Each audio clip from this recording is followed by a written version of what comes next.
আসসালামু আলাইকুম ওয়া রাহমাতুল্লাহি ওয়া বারাকাতুহু। আপনারা সকলেই কেমন আছেন? আলহামদুলিল্লাহ নাহমাদুহু ওয়া নাস্তাঈনুহু ওয়া নাস্তাগফিরুহু ওয়া নাউযু বিল্লাহি মিন শুরুরি আনফুসিনা মান ইয়াহদিহিল্লাহু ফালা মুদিল্লা লাহু ওয়া মান ইউদ্লিল ফালা হাদিয়া লাহু ونشهد أن لا إله إلا الله وحده لا شريك له ونشهد أن سيدنا وحبيبنا ومولانا محمدا عبده ورسوله أما بعد فأعوذ بالله من الشيطان الرجيم بسم الله الرحمن الرحيم وأقيموا الصلاة وآتوا الزكاة بسم الله الرحمن الرحيم إن الله وملائكته يصلون على النبي يا أيها الذين آمنوا صلوا عليه وسلموا تسليما اللهم صل على سيدنا مولانا محمد وعلى آل سيدنا شفيعنا محمد اللهم صل على سيدنا مولانا محمد وعلى آل سيدنا شفيعنا محمد أي محمد حشر में साथी बना लेना मुझे रोज महशर दस्त अपने से पिला लेना मुझे अल्लाहुम्मा सल्ली अला سيدنا مولانا محمد وعلى آل سيدنا شفيعنا محمد আলহামদুলিল্লাহ। প্রিয় মুসল্লিবৃন্দ, আমরা সর্বপ্রথম শুকরিয়া আদায় করি সেই মহান আল্লাহ পাক রব্বুল আলামিনের দরবারে, যে মহান আল্লাহ পাক রব্বুল আলামিন পবিত্র রমজান মাসের জুমআ বারের দিনের আমাকে আপনাকে সুস্থ রেখে তার পবিত্র ঘর মসজিদে আসার মতো তৌফিক দান করেছেন। এই জন্য আমরা সকলেই বলি আলহামদুলিল্লাহ। প্রিয় হাজিরিন, আমরা সংক্ষিপ্ত করে পরিসরে রাসূলের প্রতি দুরূদ শরীফ পাঠ করি, সকলেই বলি সাল্লাল্লাহু আলাইহি ওয়াসাল্লাম। প্রিয় হাজিরিন, প্রিয় মুসল্লিবৃন্দ, আমাদের মাঝে এখন বর্তমান চলমান বহমান পবিত্র মাহের রমজান, পবিত্র মাস মাহে রমজান আমাদের মাঝে বর্তমান চলমান। আমাদের সম্মুখে থেকে, আমাদের সামনে থেকে চোখের পলকেই দিনগুলো কেমন জানি হারিয়ে যাচ্ছে। সেহরির সময় শেষ হয়ে যাচ্ছে, মনে হচ্ছে চোখ বন্ধ করে না খুলতে খুলতেই যেন ইফতারির টাইম চলে আসছে। সময় যেন এরকম দৌড়াচ্ছে, আমরা সময়ের সাথে বেড়ে দিচ্ছি না।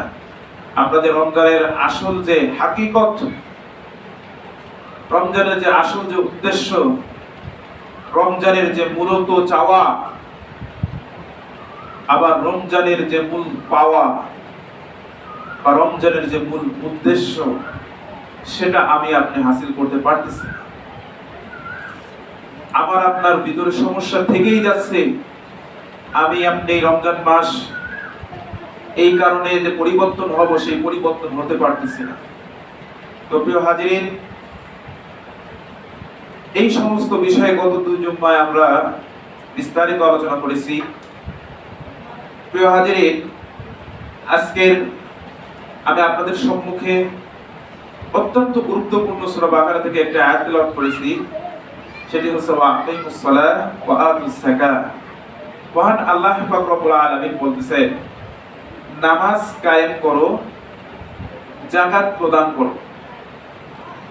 প্রিয় হাজির, নামাজের বিষয়ে আমরা অনেক আলোচনা, মোটামুটি মাসলা মাসেল অনেকেই অনেক কিছু জানি না এই বিষয়ে আগামীতে ইনশাআল্লাহ আরো বিস্তারিত বলবো। তো প্রিয় হাজিরিন, মূলত যাকাতের বিষয়ে আপনাদের সম্মুখে কিছু কথা বলবো ইনশাআল্লাহ। প্রিয় হাজিরিন, দেখুন আমাদের ইসলামের মধ্যে, ইসলাম ধর্মের মধ্যে মূল স্তম্ভ হচ্ছে পাঁচটি। কয়টি? পাঁচটি। প্রথমেই এক নম্বরে আমরা কালিমা। কালিমাটা কেন? আমরা যদি কালিমা না পড়ি তাহলে আমরা তো মুসলমানই হব না, কথা ঠিক কিনা? তার কারণ কালিমার মধ্যে আমরা বলতেছি লা ইলাহা ইল্লাল্লাহ, আল্লাহ ছাড়া কোনো ইলাহা নেই, উপাস্য নেই, আল্লাহ ছাড়া কোনো সাহায্যকারী নেই, আল্লাহ আমাদের একমাত্র সাহায্যকারী। বলেন সুবহানাল্লাহ। এটা আমি আপনি মনে প্রাণে বিশ্বাস করি কিনা বলেন? অবশ্যই করি। এই কালিমার পরবর্তী অংশে আমরা পড়তেছি মুহাম্মাদুর রাসূলুল্লাহ সাল্লাল্লাহু আলাইহি ওয়াসাল্লাম, এবং আমরা বলতেছি যে মুহাম্মদ সাল্লাল্লাহু আলাইহি ওয়াসাল্লাম আল্লাহ তাআলার বান্দা ও রাসূল। আমরা এটাকে বিশ্বাস করতেছি। কালেমা শাহাদাতের মাধ্যমে আমরা সাক্ষী দিচ্ছি আশহাদু আল্লা ইলাহা ইল্লাল্লাহ, আমি সাক্ষ্য দিচ্ছি যে মহান আল্লাহ রাব্বুল আলামিন এক অদ্বিতীয় এবং তিনি ছাড়া কোনো উপাস্য আমাদের নাই। বলেন সুবহানাল্লাহ। ওয়া আশহাদু আন্না মুহাম্মাদান আবদুহু ওয়া রাসূলুহু, আমি আরো সাক্ষ্য দিচ্ছি যে হযরত মুহাম্মদ সাল্লাল্লাহু আলাইহি ওয়াসাল্লাম আল্লাহ রাব্বুল আলামিনের বান্দা এবং রাসূল। আমরা এই কালেমাগুলো পড়ে আমরা নিজে মনে প্রাণে সাক্ষ্য দিচ্ছি, মনে প্রাণে বিশ্বাস করে নিয়েছি যে আমি আপনি পরিপূর্ণ ঈমানদার মুসলমান মুত্তাকি। বলেন সুবহানাল্লাহ। তো প্রিয় হাজিরিন, ইসলামের মধ্যে প্রথম যে স্তম্ভ তার ভিতরে প্রথমটাই হচ্ছে কি বলেন? কালিমা। প্রথমটা কালিমা, দ্বিতীয়টা হচ্ছে নামাজ। কি বলেন? নামাজ। তারপরে 3 নাম্বারটা রোজা, 4 নাম্বারটা হজ, 5 নাম্বারটা হচ্ছে যাকাত। তো প্রিয় হাজিরিন, প্রত্যেকটার বিস্তারিত বলতে গেলে অনেক সময় লাগবে, এজন্য সংক্ষেপে বললাম। আপনার হচ্ছে এই যে 5টি স্তম্ভ, এই 5টি মনে করতে হবে একটা ইসলামের খুঁটি, যেগুলো না থাকলে ইসলাম থাকবে না। যেমন আমি একটা উদাহরণ দিয়ে বোঝাই। স্তম্ভ বা খুঁটি, এই যে আমরা এই মসজিদের ভিতরে আছি, এই মসজিদের পিলার আছে। একটা মসজিদ দাঁড় করাতে হলে পিলার বা খুঁটি দাঁড় করাতে হয়। এখন আমরা যদি খুঁটিবিহীন পিলারবিহীন ছাদ দিই তাহলে কি ছাদ থাকবে? কোনোভাবে সম্ভব? কোনোভাবেই সম্ভব না। তো প্রিয় হাজিরিন, এই স্তম্ভ, এই ইসলামের খুঁটিগুলো মেন, এইগুলো মূলত আমাদের জীবনে সর্বপ্রথম দাঁড় করাইতে হবে। তারপরে অন্যান্য আমলগুলো আমাদের জীবনে, আমার আপনার জীবনে এমনিতেই দাঁড়িয়ে যাবে। বলেন সুবহানাল্লাহ। কিভাবে? দেখেন, নামাজ কালেমার পরেই রাসূল সাল্লাল্লাহু আলাইহি ওয়াসাল্লাম বলেছেন কালেমার পরেই হচ্ছে নামাজ। এখানেও আল্লাহ রাব্বুল আলামিন আয়াতে বলেছেন আকিমুস সালাহ, তোমরা নামাজ কায়েম করো।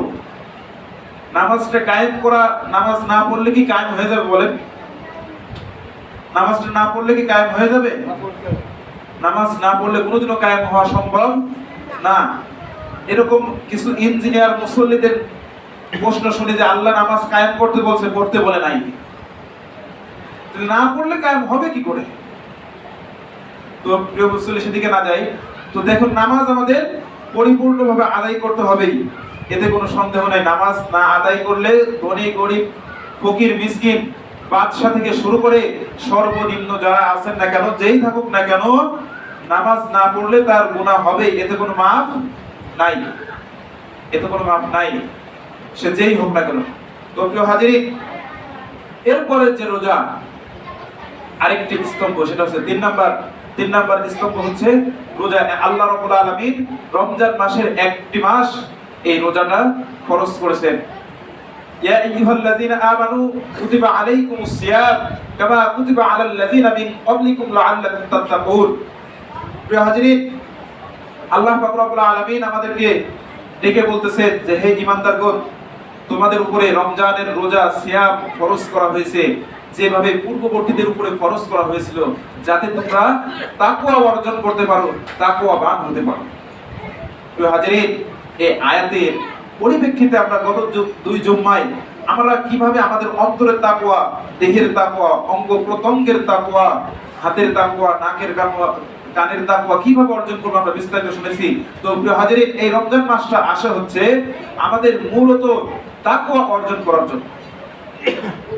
এই রমজান মাসটা আমাদের উপরে সকলের উপর ফরজে আইন কে করেছেন বলেন? আল্লাহ রব্বুল আলামিন। এটা কি শুধু গরিবের জন্য, শুধু ধনীদের জন্য, নাকি ধনী গরিব সবার জন্য? সবার জন্য। প্রিয় হাজিরিন, এমন নয় যে আমি একটি রাষ্ট্রের প্রধান, আমি একটি সমাজের প্রধান, এজন্য আল্লাহ রব্বুল আলামিন আমাকে ছাড় দিয়েছেন, এরকম কাউকেই ছাড় দেন। তো প্রিয় হাজিরিন, এই নামাজ আর রোজা একটি হচ্ছে শারীরিক ইবাদত। এই নামাজ এবং রোজা এটা ধনী গরিব সকলের উপরে ঢালাও ভাবে ফরজে আইন, এটা অবশ্যই পালন করতেই হবে, পালন করতেই হবে, পালন করতেই হবে। কথা ঠিক কিনা বলেন? তো প্রিয় হাজিরিন, চতুর্থ নাম্বার হচ্ছে হজ। প্রিয় হাজিরিন, এই ইসলামের স্তম্ভের মধ্যে 4 নাম্বারটা হচ্ছে হজ। এই হজে আমরা দেখবেন যে যাই হচ্ছে কুরবানির ঈদের আগ মুহূর্তে মূলত হজ পালন হয়, জিল হজ মাসের সময়। তো এই বিষয়ে আমরা মোটামুটি জানি। তো সাধারণ একটু কথা বলি হজের বিষয়ে। হজটা হচ্ছে সামর্থ্যবান ব্যক্তির উপরে জীবনে একবার অন্তত হজ আদায় করা ফরজে আইন। এই হজটা হচ্ছে শারীরিক এবং আর্থিক দুই প্রকারই করে। শারীরিকভাবে সুস্থ থাকা লাগবে, আবার অর্থও থাকা লাগবে। শারীরিক এবং আর্থিক অবস্থা যাদের এই পরিপ্রেক্ষিতে যাবে তাদের উপরে হজ ফরজ হয়ে যাবে। তো প্রিয় হাজিরিন, এখান থেকেও আমার আপনার সকলের শখ থাকে যে আমরা সবাই নবীর দেশে একদিন গিয়ে যে ঘুরে আসবো, দেখে আসবো নবীজি কিভাবে ছিলেন, না কি অবস্থায় ছিলেন। তো প্রিয় হাজিরিন, আমরা সকলেই আল্লাহর কাছে দোয়া করবো যাতে আল্লাহ পাক রব্বুল আলামিন আমাকে আপনাকে সবাইকেই অর্থ দেন এবং তার প্রিয় নবীজি, তার প্রিয় রাসূল, তার যে মদিনা শরীফ, এগুলো যেন আমাদের নিজের চোখে সম্পূর্ণ ভালোভাবে দেখার তৌফিক দান করেন, সেজন্য আমরা সকলে বলি আমিন। তো প্রিয় হাজিরিন, আমরা যারা সামর্থ্যবান থাকবো তারা যেন হজ করি, তাহলে আমাদের এই হজের ফরজটা আদায় হয়ে যাবে। তো 5 নম্বরে, 5ম নম্বরে রয়েছে যাকাত। ওয়াতুস যাকাত। আল্লাহ রাব্বুল আলামিন বলেছেন ওয়াতুস যাকাত, তোমরা যাকাত প্রদান করো। এই যাকাতটা কাদের উপর ফরজ? এর পরিপ্রেক্ষিতে আল্লাহ রাব্বুল আলামিন যে আয়াত নাযিল করেছেন যে তোমরা যাকাত প্রদান করো। এখন এই যাকাত প্রদানটা কারা দিবেন সেটা রাসূল সাল্লাল্লাহু আলাইহি ওয়াসাল্লাম বলতেছেন, যে ব্যক্তি 52.5 তোলা রূপা থাকবে তার উপরে যাকাত ফরজ। বিষয়টা আমি আরেকটু ভালো করে ক্লিয়ার করে বলতেছি। এখানে স্বর্ণ এবং রূপোর হিসাবটা রাসূল সাল্লাল্লাহু আলাইহি ওয়াসাল্লাম বুঝিয়েছেন। তখন রাসূলের জামানায় স্বর্ণ এবং রূপার মূল্য প্রায় সমান সমান ছিল, কিন্তু আমাদের এই বর্তমান জামানায় এখন আকাশ আর পাতাল ফারাক। কথা ঠিক কিনা? রাসূলের সময় বেশি একটা পার্থক্য ছিল না, এই জন্য রাসূল তখন বলেছেন যে 7.5 ভরি স্বর্ণ, 7.5 ভরি স্বর্ণ যে পরিমাণ মূল্য, এই মূল্য পরিমাণ অর্থ যদি কারোর কাছে 1টি বছর থেকে থাকে তাহলে ওই ব্যক্তির উপরে শতকরা 2.5 টাকা যাকাত দেওয়া ফরজ। কথা বুঝতে পারছেন? আবার রূপার হিসাব রাসূল সাল্লাল্লাহু আলাইহি ওয়াসাল্লাম বলতেছেন, রৌপ্য, এই রৌপ্য যদি কারোর কাছে 52.5 তোলা মানে 52.5 ভরি থাকে তাহলে ওই ব্যক্তির উপরে যাকাত দেওয়া ফরজ। প্রিয় হাজিরিন, এছাড়াও রাসূলের জামানায় আমরা জানি এখনো রাসূলের জামানায় উট ছিল, রাসূল সাল্লাল্লাহু আলাইহি সাল্লাম তারা উটে বা ঘোড়ায় সওয়ার করতেন, তখন গাড়ি ঘোড়া ছিল না, তখন উট ঘোড়া এগুলোতে সফর করতেন। এখনো সৌদি আরবে উট বিদ্যমান, উট রয়েছে। এই উটের যাকাত হচ্ছে যার 5টা উট আছে, 5টা উট থাকলে তার উপরে যাকাত ফরজ হবে। মানে অন্যান্য সম্পদের ক্ষেত্রেও রাসূল সাল্লাল্লাহু আলাইহি ওয়াসাল্লাম বোঝাচ্ছেন। এরপরে গরু বা মহিষ, যদি কারোর 30টা, সর্বনিম্ন 30টা, এর অধিক থাকলে তো দিতেই হবে, 30টা গরু অথবা মহিষ থাকে, তার উপরেও এই যাকাত দেওয়া ফরজ। যদি ছাগলের প্রশ্ন হয়, এই ছাগল বকরির ক্ষেত্রে কোন কোন বর্ণনায় 40 এবং 60 পর্যন্ত আসছে। এগুলো থাকলে তার উপরে যাকাত দেওয়া ফরজ। তো এইগুলো তো সাধারণত এত মনে করেন পশু যারা খামার করে তারা ছাড়া তো আসলে পালন করা হয় না। একটা খামারও 30টা গরু থাকে, একটু রাত বা অন্য অন্য বড় বড় খামারে থাকতে পারে। তো এইগুলো আপনার হচ্ছে মোটামুটি এরকম অর্থ থাকলে আর কি যাকাত খরচ হয়। তাহলে আমরা একটা হিসাব করলে বুঝে যাই, এখন এক ভরি স্বর্ণের দাম হচ্ছে সর্বনিম্ন 2.5 লক্ষ টাকা। এখন 7.5 ভরি অনেক টাকা দাম হয়ে যাবে, বুঝতে পারছেন? এখন এই স্বর্ণের দাম হিসাব করব নাকি রৌপ্যের দাম হিসাব করব, এই বিষয়ে কিছুদিন আগেও বাংলাদেশে মজলিসে মুফাসসিরে কুরআন ফতোয়া বোর্ড, সারা বাংলাদেশের সব থেকে যে ফতোয়া বোর্ড তারাও বসেছিল এবং প্রত্যেকটা বাড়ি বসার চেষ্টা করেন, তারা যে কোনো সমস্যার সম্মুখীন তারা বসার চেষ্টা করেন। তো সকলের পরিপ্রেক্ষিতে, সকলের সম্মতিক্রমে সব থেকে ভালো উপক্রম, ভালো মাসলা হচ্ছে রূপার হিসাব করা, রৌপ্যের হিসাব করা, যে রূপা হিসাব করে কত টাকা হয়। এখন রূপার ভরি কত আমি সঠিক জানি না, আপনাকে বলতে পারেন? ও তো এখন চাকরি তো খাওয়া হয় না। যাই হোক, আমরা ধরি সর্বোচ্চ হলেও 10,000 টাকা হবে, 6,000 টাকা। আচ্ছা, মোটামুটি এটা ধারণা দিচ্ছে 6,000 টাকা যদি হয় তাহলে 52 ভরি রূপা হবে। তাহলে এইটা আপনারা ক্যালকুলেশন করে বের করতে পারেন যে আমার আপনার কত অর্থ আছে আর কত অর্থ থাকলে এই যাকাতটা দেওয়া আমার উপর খরচ হবে। তো প্রিয় হাজিরিন, শতকরা কত টাকা যাকাত দেওয়া খরচ বলেন? 2 টাকা 50 পয়সা। তো প্রিয় হাজিরিন, আমরা এই যাকাতের বিষয় শুনি। যাকাত অর্থ হচ্ছে বৃদ্ধি পাওয়া। কি পাওয়া বলেন? যাকাত অর্থ হচ্ছে বৃদ্ধি পাওয়া। এর পারিভাষিক একটা সংজ্ঞা আছে, পারিভাষিক একটা অর্থ আছে, সেটা হচ্ছে যাকাত প্রদানের মাধ্যমে আল্লাহ রাব্বুল আলামিন অন্তর পবিত্র করে দেন, তার অর্থ পবিত্র করে দেন এবং তার ওই অর্থগুলো আল্লাহর কাছে জমা রেখে আল্লাহ তো বহুগুণে বৃদ্ধি করতে থাকেনি এবং দুনিয়াতেও তার উপরে বরকত দিয়ে তাকে অর্থবৃত্ত করে দেন। বলেন সুবহানাল্লাহ। প্রিয় হাজিরিন, যাকাত হচ্ছে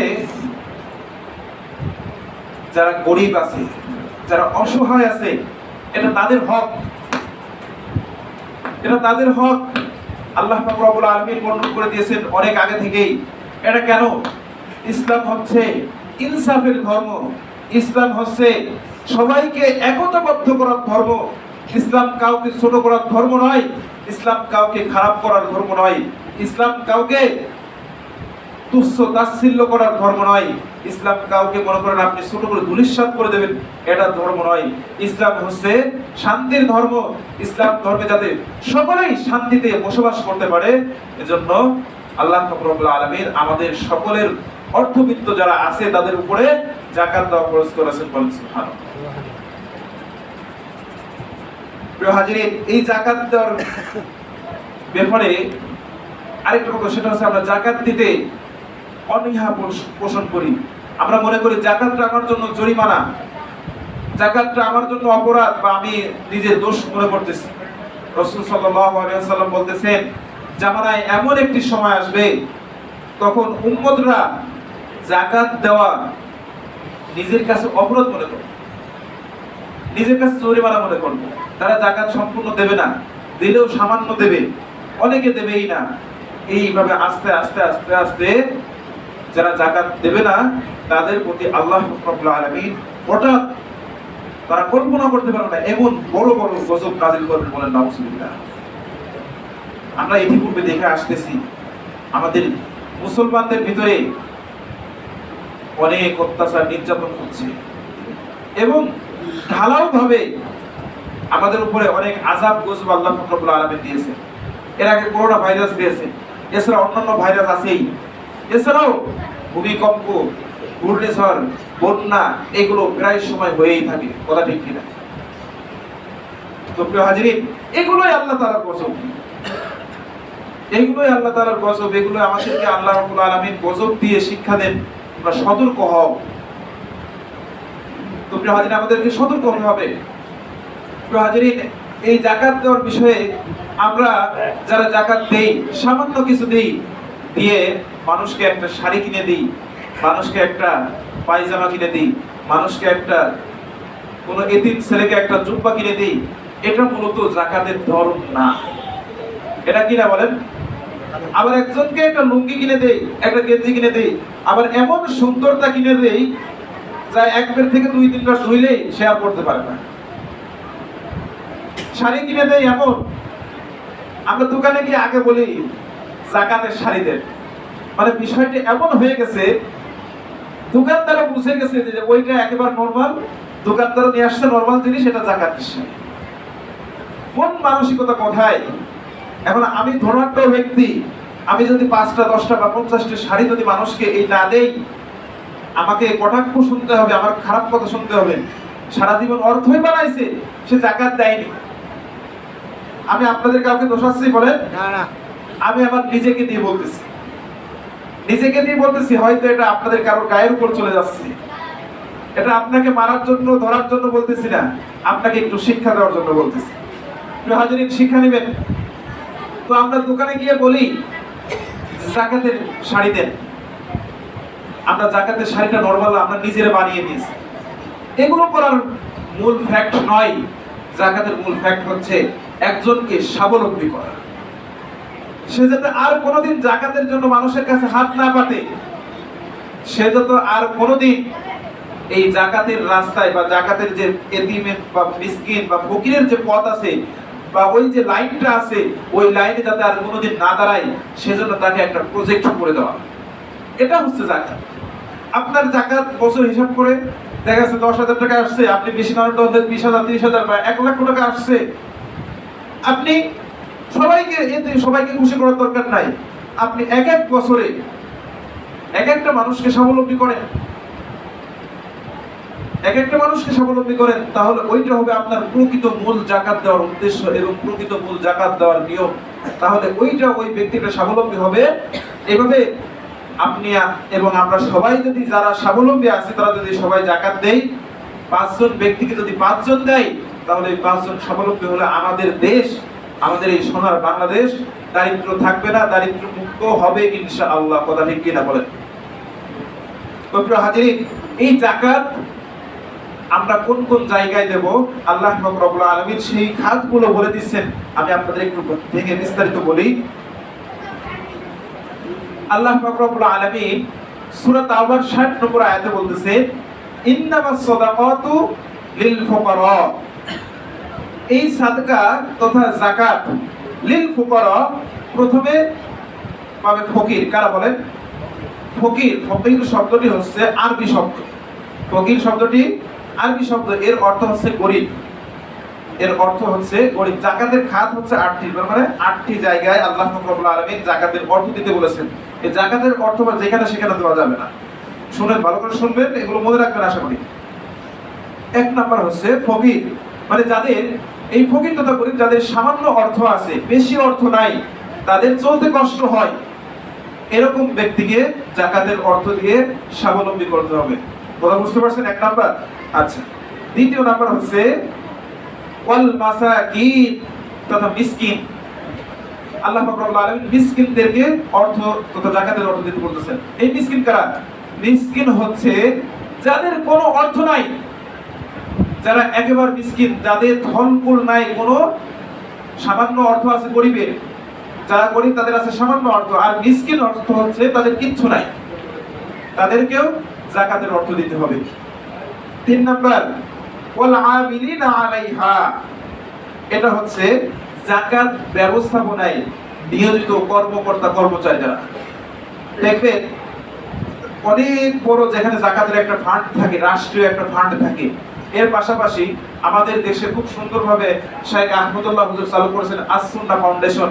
এখানে অনেক বড় বড় অর্থবিত্ত ব্যক্তিরা দান করেন এবং সেই অর্থের টাকা দিয়ে সেই শেখ আহমদুল্লাহ হুজুর সারা বাংলাদেশে মানুষকে স্বাবলম্বী করে থাকেন, মানুষের ঘর দিয়ে থাকেন, অনেক কিছু করে থাকেন। আমাদের জিনাতে এর আগে রিক্সা বা অনেক কিছু দিয়েছেন, আমরা জানি যতটুকু।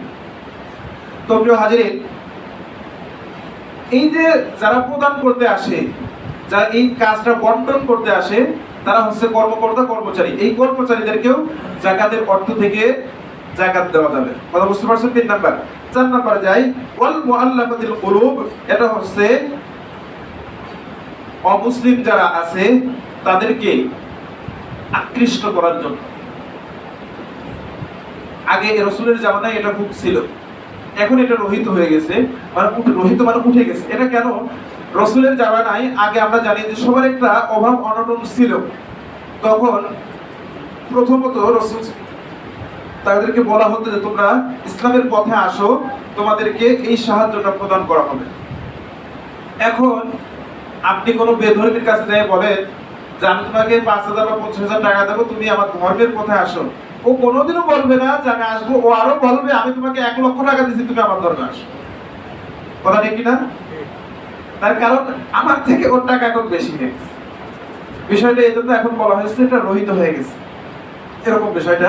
এরপরে ওয়াল মুআল্লাফাতিল কুলুব অফির রিকাব, অফির রিকাব মানে রিকাব মানে মুক্তি পাওয়া, দাস মুক্তি। অফির রিকাব, রাসূলের জামানায় আমরা জানি যে দাস দাসীর একটা প্রথা ছিল। দাস দাসীর একটা প্রথা, সেটা হচ্ছে আমরা শুধু রাসূলের জামানার কথা বলবো না, আমাদের বাপ না দাদার প্রজন্ম থেকে বা তাদের আগের প্রজন্ম থেকে গল্প শুনেছি যে আগে মানুষের এত অভাব ছিল, মানুষ শুধু পেটে ভাতে খেয়ে মানুষের বাসায় কাজ করছে। কথা ঠিক না? তো এটা এক প্রকার দাস প্রথা সিস্টেম। তো রাসূলের সময় সম্পূর্ণ টাকা দিয়ে দাসকে ক্রয় করা হতো, দাসকে ক্রয় করা হতো। এই দাস একজন কে খাটতে চায়? কারো খাটতে মন চায় না। তবে কেউ যদি মনে করে যে আমি ওনাকে মুক্ত করে দেবো, ওই মালিক থেকে ওই দাসকে মুক্ত করে দেবো, তাহলে সে ওই যাকাতের অর্থ থেকে তাকে ওই মালিককে দিয়ে ওই দাসকে মুক্ত করতে পারবে। বুঝতে পারছেন? এটাও এখন নাই, রহিত হয়ে গেছে প্রায় জায়গায়। 6 নাম্বার হচ্ছে ওয়াল গরিবিন, যারা ঋণগ্রস্ত আছে। এখানে ঋণগ্রস্ত, তবে কথার একটু ভিন্নতা আছে। ঋণগ্রস্ত অনেকেই আছে, তবে সবাইকে দেওয়া যাবে না। যারা প্রকৃতপক্ষে হালাল পথে হালাল টাকা খরচ করে বা হালাল পথে বিপদের কারণে ঋণগ্রস্ত।